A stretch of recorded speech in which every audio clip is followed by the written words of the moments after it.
Happy Thursday sa inyo mga kalamon. So, kontin lang over the hump na tayo at malapit na ang Christmas weekend.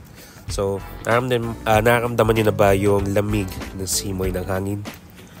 And I hope everybody's getting into the Yuletide spirit. So, kung sakali man na you have your reasons for not celebrating Christmas, that's okay.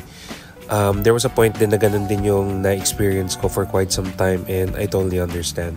But I hope everybody is having a reason to be happy. Katulad na rin itong si Vince na nag-reach out sa akin dati and sinabi niya sa akin na magte-take siya ng boards and he passed. So congratulations man.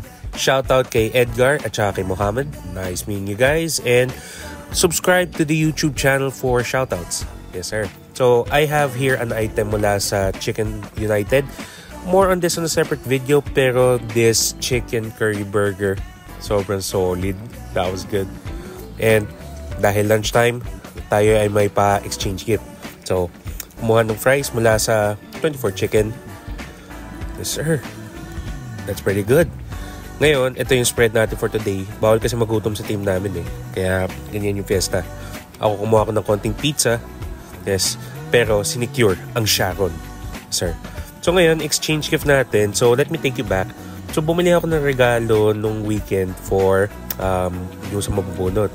Dumaan ako dito sa National Bookstore at nakita ko yung standee ng Bini. Bawal na kawin yan guys ha.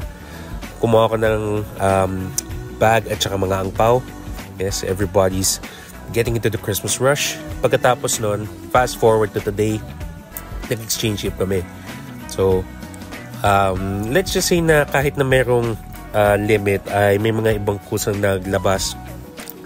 May mga iba naman na nag-stick to the limit. So, it's all good. And, o nga pala, yesterday, I went to No Brand dahil kasi bumili ako ng mga ilang regalo para sa mga kaibigan natin. So, pagkabili ko, pagbayad, pagkalagay dun sa eco bag, ilabas natin. Dahil kasi, magbibigay tayo ng pamasko mula kay na Mami Elsa. So, ito na rin yung annual na palibreng tusok-tusok ni Mami Elsa. So, binigyan ko na rin ng pamasko si Ate Rose. Yes, Merry Christmas sa inyo. And of course, hindi mawawalan si Mami Elsa. The least I could do, diba? At dahil ito yung kanyang annual na Thanksgiving, libreng pa tusok-tusok, kumuha tayo ng konti. And sabi daw nila, kumuha ako ng mainit or yung bagong luto na kwek-kwek. So, maraming salamat Ate Rose.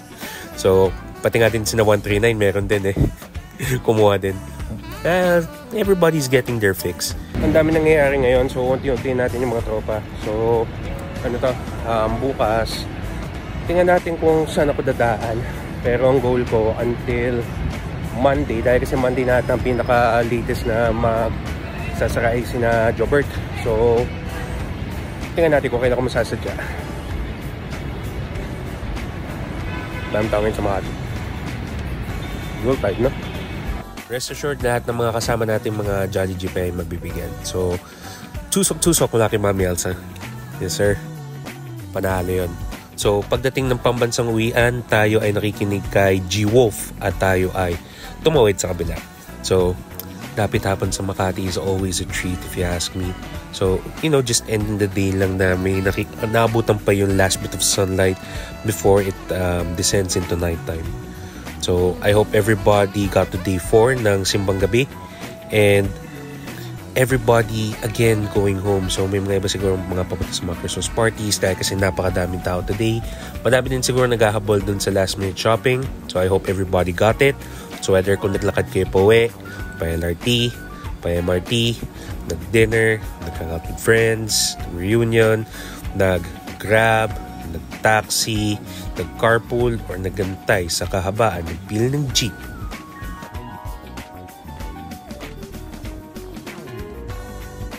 I do hope everybody got home safe.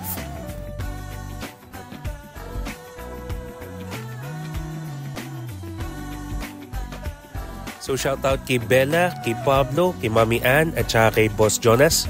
Nice meeting you guys. Sobrang natuwa ako dun sa dalawang bata. Right. So, for tonight, we did some work. So, I did a little bit of delts, focused on the front, not a whole lot of weight again, a little bit more volume, and ended the night with cardio.